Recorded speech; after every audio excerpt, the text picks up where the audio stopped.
Hey everybody, I'm Brian from BrianKeithFitness.com, best-selling author of the book, The Fitness Mindset and Rewire Your Mindset, and here are 5 habits that drain your energy.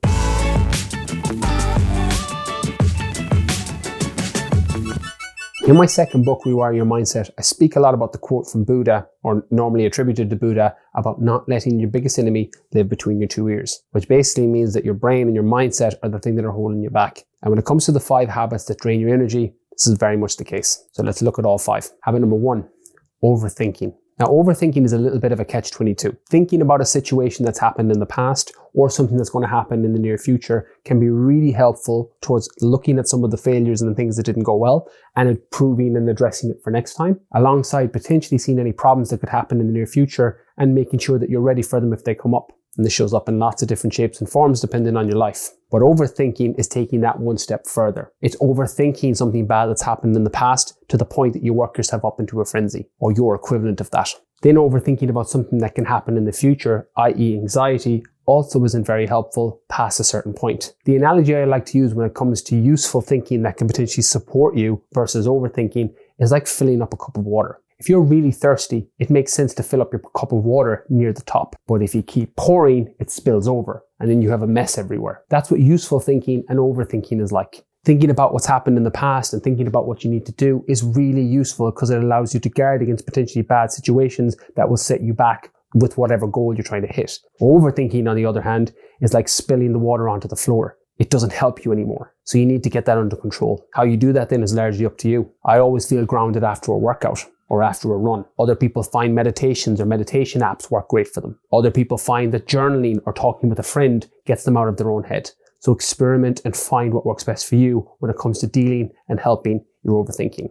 Habit number 2, comparing yourself to others. Theodore Roosevelt said it better than I ever could. Comparison is the thief of joy. Have you ever had a day where you've eaten all your meals, you've done your workouts, you've done everything you can do to help with your weight loss or body compositional goal, and then you go onto social media or you go onto Instagram and you see somebody who's way further ahead of you and you start comparing yourself to them. And straight away you feel worse about yourself. In my book, Rewire Your Mindset, I call that comparison syndrome, and it's not very helpful. My general advice is compare yourself against yourself. Are you better than you were last week? Are you better than you were last month? Are you further ahead than you were last year? If the answer is yes, then you're progressing in the right way and you keep on going with whatever goal you have. If the answer is no, you have feedback that what you were doing in the past was working better than what you're doing currently, and you might have to learn and go back to some of those lessons and apply them now. Either way, you're going to win, as long as you're not comparing yourself to others. Habit number 3, procrastinating. Now, I need to put my hand up on this one. I can be the world's greatest procrastinator. And I generally find the feedback on the things that I procrastinate on are the things that I don't really want to do generally. But there's other times when there's things that I should be doing that I know my life would be better and I just need to suck it up and do it. If you find yourself falling into the habit of procrastination,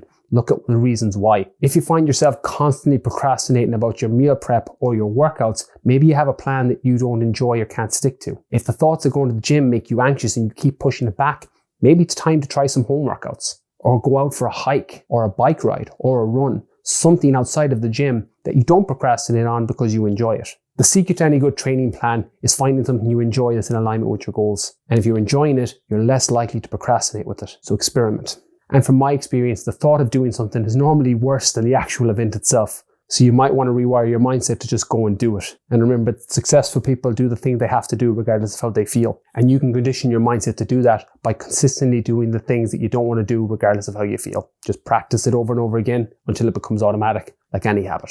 Habit number 4, focusing on things outside of your control. This is probably one of the biggest ones, but equally one of the hardest ones to wrap your mindset around. There are certain things in your life that are in your control and you can change them. And there are certain things in your life that are outside of your control and you can't change them. The way I normally distinguish between the two is, if I can do something to help or change my situation, I don't have a problem, I have an inconvenience. A workout you don't like, a food plan you don't enjoy, people you don't want to be around, that's an inconvenience. They're in your control and you can either change what you're doing, how you're doing it, or the way you see it. There are certain things outside of your control that you can't do anything about. The weather, the family you were born into, how bad of a morning your boss had. You can't control these things, but you can control the way you see them. But the most important thing is to not confuse the two.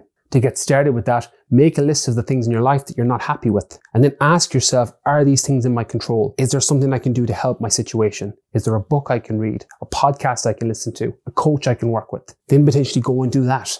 If it's not within your control, learn the act of letting go. because worrying about it and thinking about it isn't helping you because there's nothing you can do about it. Worrying about something outside of your control is like jumping back into bed every day when it's raining outside. Can't control the weather, but you can get an umbrella or a rain jacket and you can go. Don't worry about things outside of your control and realize that you have the power to change the things that are in your control because they're not really problems, they're inconveniences. It's all about how you see them. Habit number 5, self-criticizing. Now the danger is in the dose here to a degree. Sometimes looking at where you can improve is the seed that plants the tree for future success in the thing that you're going after. But with that being said, too much of it is self-destructive. So if you find yourself overly self-criticizing, ask yourself why. Where is this self-criticism coming from? Are your expectations completely out of alignment with your time frame? i.e., you want to lose 100 pounds in 3 weeks, even though it took you 4 years to put it on. Sometimes compassion and self-love is the water that you need for that seed to grow that tree. So start focusing on your positive qualities, on the things you are doing right. And ease up on yourself when you fall off track. You're not a bad person because you didn't eat a meal that you were supposed to eat. You're not a bad person because you missed a workout. You just missed a workout. You just missed a meal. That's it. So stop self-criticizing. Or on the flip side, if you need some tough love, realize that if you're not happy with where you are, you can move. You're not a fucking tree. So there you have it, 5 habits that completely drain your energy. As always, if you enjoyed this video, be sure to hit that like and subscribe button for videos coming each and every week.